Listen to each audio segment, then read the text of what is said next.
Hello everyone, and welcome to the video on logarithmic functions. As you can probably tell from my voice, it is not very strong, but we'll go through with this because we need to do it. So the skill objectives for this video are: number one, we want to convert between logarithmic expressions and exponential expressions. Number two, evaluate logarithmic expressions exactly. Number three, approximate natural and common logs with a calculator. Number four, graph logarithmic functions. And number five, determine domain restrictions on logarithmic functions. We do also have a couple of conceptual objectives. The first one is interpret logarithmic functions as inverses of exponential functions. And the second one, understand that logarithmic functions, allow very large ranges of numbers in science and engineering applications to be represented on a smaller scale.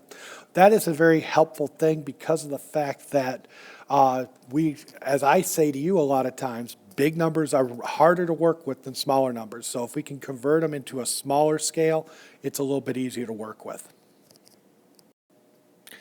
Let's first get to a definition, and the definition we have is for what a log is. It's 4x greater than 0, so that tells us our domain. B greater than 0 and b not equal to 1, very similar to what you saw with the exponential functions. The logarithmic function with base b is denoted f of x equals log base b of x, where y equals log base b of x if and only if x equals b to the y. Now this relationship that we have here is very, very important, and we're going to be using that a number of times throughout this unit.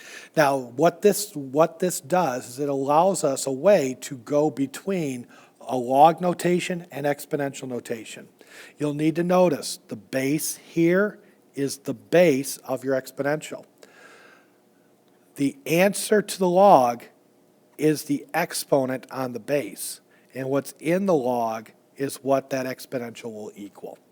So we're going to go look at going through and making the conversion, rewriting from logs to exponentials, exponentials and logs, and then we'll go forward from there. So let's take a look at a couple examples. Our first example on this problem is going to be log base 4 of 64 equals 3. Now we're going to rely on this definition up here.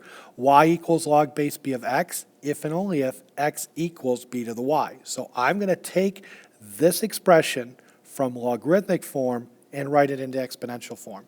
So when I do that on this one, I'm going to go through, my base in the log was 4. So this log base 4 of 64 equals 3 that's equivalent to 4 to the third power equals 64.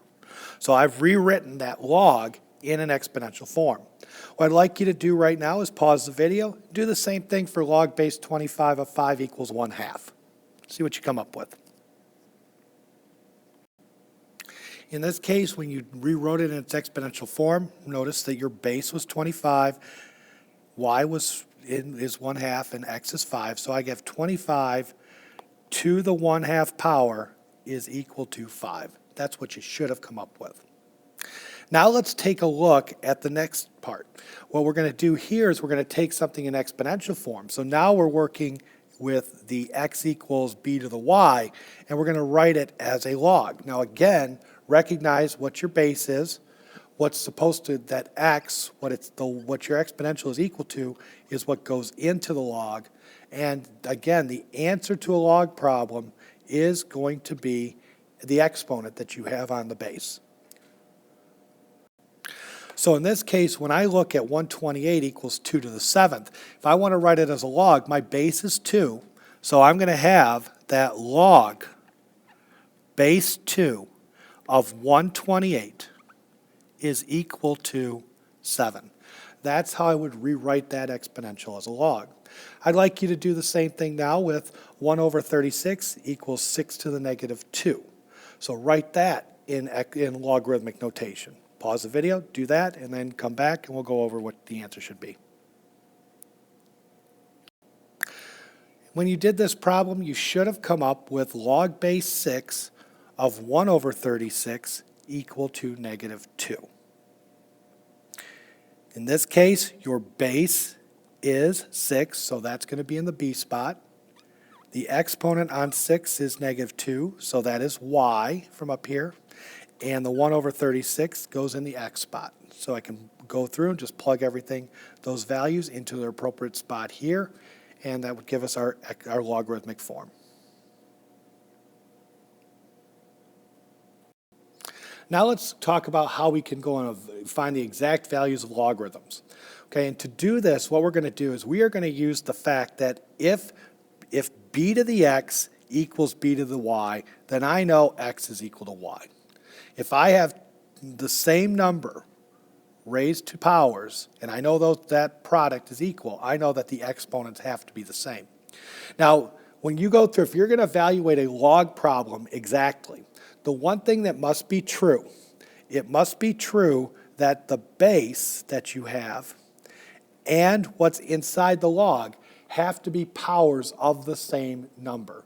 So the key on this is going to be going through, converting this into its exponential notation, and then rewriting both the left and right-hand side as a power of the same number. Sometimes that will be the power of the base. Other times it could be a little bit different. So if I want to find log base 3 of 81, I'm going to say log base 3 of 81 equals x. And so therefore, by our definition of logs and how I can rewrite a log in its exponential form, my base is 3. What I'm equal to is here is x. And what's inside the log is 81. So I know that's going to be true if and only if 3 to the x power equals 81.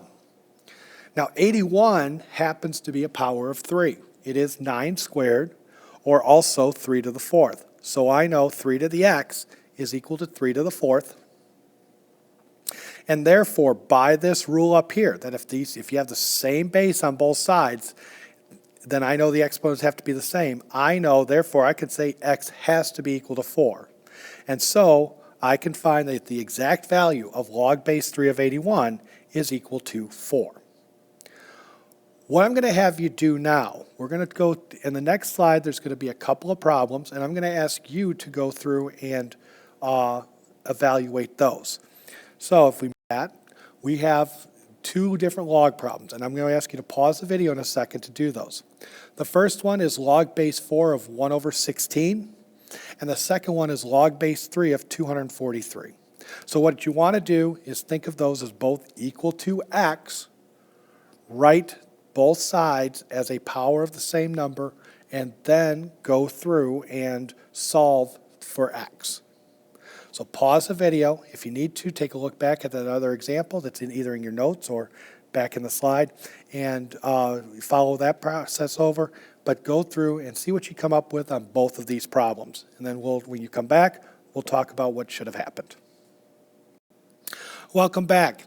In this case, for the 2 problems that you have, log base 4 of 1/16, you should have come up with -2. And log base 3 of 243, you should have got as 5. Let's see how this one works. Let's start out with the first one. We first said log base 4 of 1/16 equals x. So I know 4 to the x equals 1 over 16. Now I use the fact that 16 is equal to 4 to the second to say that that is equal then to 1 over 4 squared. And whenever we have that, if I want to rewrite it so it's not in a fraction, 1 over 4 squared I know is equal to 4 to the -2 power. And so therefore now I've written both sides as a power of 4. So I can say 4 to the x equals 4 to the -2. And so because of the property that we have, if b to the x equals b to the y, then x equals y. I know that x has to be equal to -2. And so I can say log base 4 of 1/16 is equal to -2. In the second one, following the same procedure, log base 3 of 243 equals x. I rewrite that as an exponential notation, so I have 3 to the x equals 243. Now in this case, I start out, I'm going to go through and say, well, I notice here that 3 does go into that. And I can say, well, if I divide 243 by 3, I get that 243 is 3 to the 1st times 81. But from the previous example, I know 81 is 3 to the 4th power. So I have that as 3 to the 1st times 3 to the 4th. Now when we multiply 2 things with the same base, we add the exponents. So I can say 243 happens to be 3 to the 5th power. And so therefore, once I do that, I would have both sides written as a power of the same base of 3. So I have 3 to the x equals 3 to the 5th. And so I know that x has to be equal to 5. And so I can say log base 3 of 243 is equal to 5. Let's look at a slightly different example now. We're going to look at log base 9 of 243. So I do the process that we've done, saying log base 9 of 243 equals x, and then rewriting that in its exponential form. So I have 9 to the x equals 243. Now some of you might notice right now that 243 is not a nice power of 9. What we would consider a nice power of 9, at least right now. So what we're going to do with this is we're going to go through and rewrite this as a power of a different number. In this case, I already know that 243 is 3 to the 5th, and I can then use the fact that 9 happens to be 3 squared to help me out with this problem. So what I go through and do on this one, I know 9 is 3 to the 2nd, so I can say this is going to be, oops, sorry about that. I'm going to have, in parentheses, 3 to the 2nd raised to the x equals 243.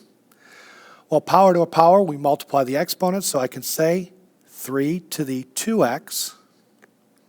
And we already know 243 happens to be 3 to the 5th, so I can say that's 3 to the 5th. And so from that, because I now have the same base, I know the exponents are equal. So I know that 2x has to equal 5. And so from there, I get x equals 5 divided by 2. So for this particular problem, I can say that the log base 9 of 243 is equal to 5 over 2. Now it's important to remember that logs can be written to any base. So I can use any number I want for a base. If I wanted to, I could use a base of pi. I could use a base of 12. I could use a base of 29. Okay, as long as that base happens to be a positive number not equal to 1, I can use it. That being said, there are two bases that tend to work out, that we tend to use a little bit more because of the fact of, in terms of the calculations. There are two defined log functions on your calculator. One is what's called the common log, and the other is the natural log. The common log is log base 10, okay? And often it is expressed as just log, where you don't see a base. If you see log without a base, you know that is the common log, it's log base 10. So I could take the log, you'll see like the log of 1,000 or the log of 19. The other one is the natural log, and the natural log is log base e, Euler's number, and it's expressed as ln. That's the ln. Now, so I can write that as just take the natural log, ln of e to the 4th, or ln 5. Now, the other thing I want you to keep in mind, most of the time when we start working with these a little bit more, that we're going to have options between log, common log, and natural log. I understand most of you probably are going to use common log.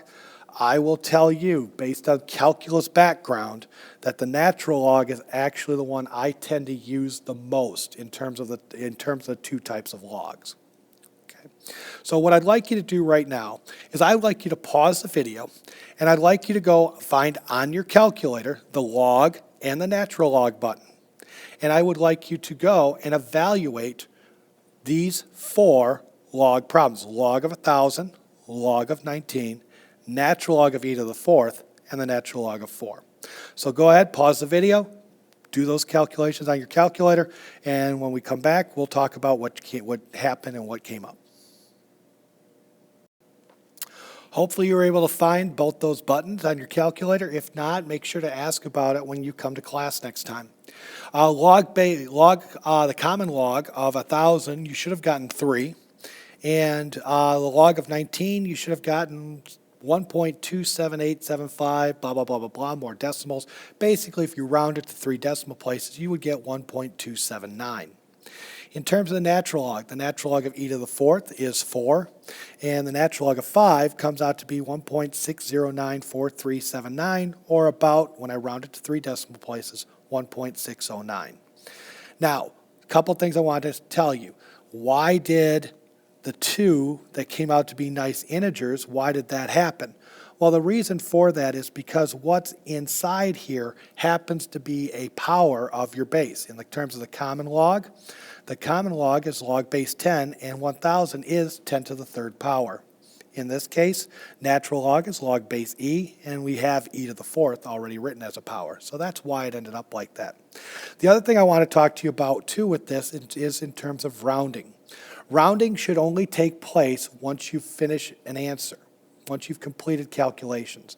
As you progress through, you want to maintain as many decimal places as possible on your calculator so that when you get to the final answer, it is correct. It is possible that you could do everything correctly and go through and get the wrong answer just because you started rounding early. The minute you start rounding, you have now introduced error into the problem. And that will only get magnified. That error will only get magnified as you progress through and round more. So please try to, if you're working with your calculator, maintain as many decimal places as possible until you get to the point where you have your final answer.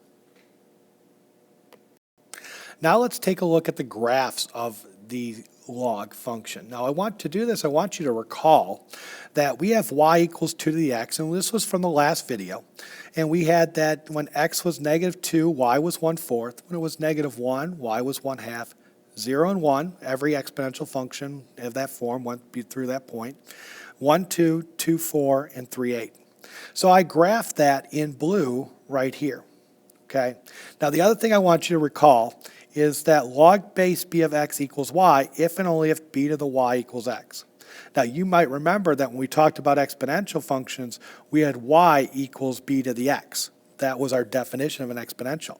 So what we've done here, in essence, we've switched the x and y. And so when we switched the x and y before, we were finding an inverse. So what that tells me right away is that I know logs and exponentials are going to be inverse functions of each other because of the switching of the x and y. So because we switched the x and y, what I would like you to do right now is fill in this table here. Using this value, this data here, fill in this table, and then we'll look at the graph of that log function. Welcome back. When you went through and did this, remember, because we're switching the x and y, to fill in this table, all I had to do was come from over here, just switch the x and y. So when I switch the x and y coordinate here, I get 1/4 negative 2. I would get then 1/2 negative 1, 1, 0, 2, 1, 4, 2, and 8, 3.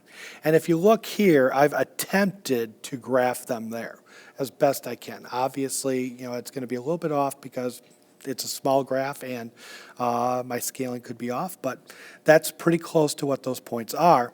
And then what we have then from this, some things I want you to notice on here, is that this thing had the exponential function.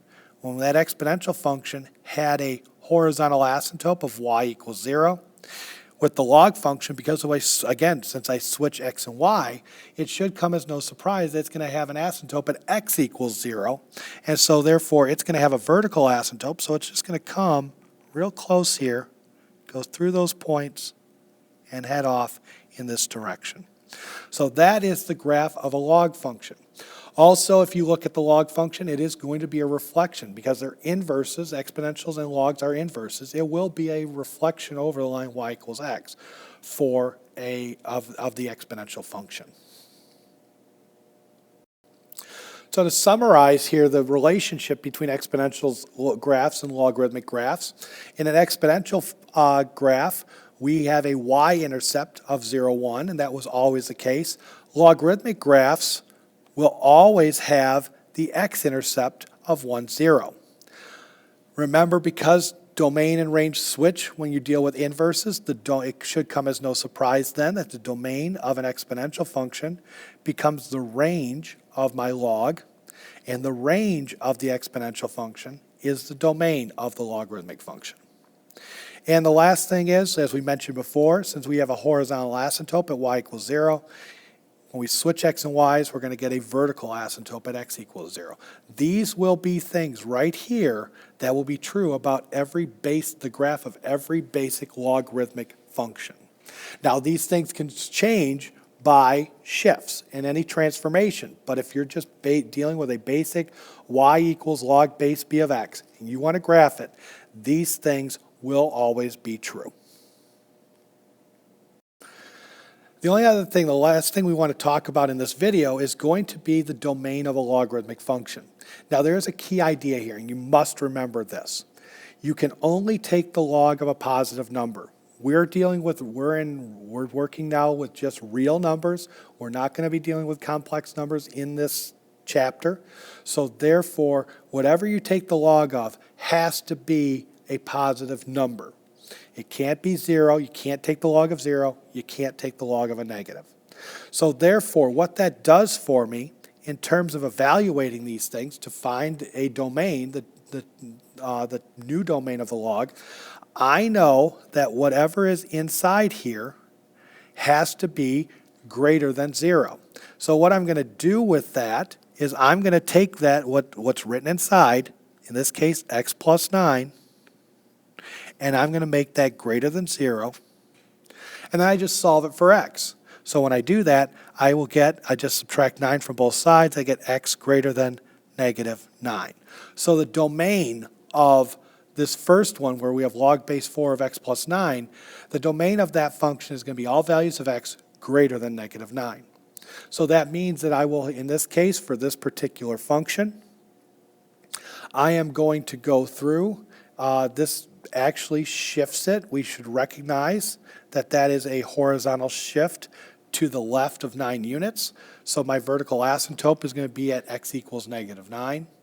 My y-intercept or x-intercept, sorry, the x-intercept instead of being at 1, 0 is going to be at negative 8, 0. So it's going to shift that whole graph to the left 9 units.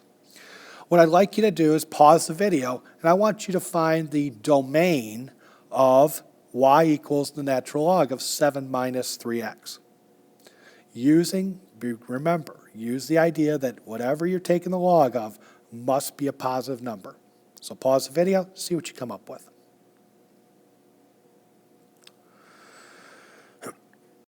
Welcome back. In this case, you should have come up with x having to be less than 7/3. Let's take a look at how this one worked.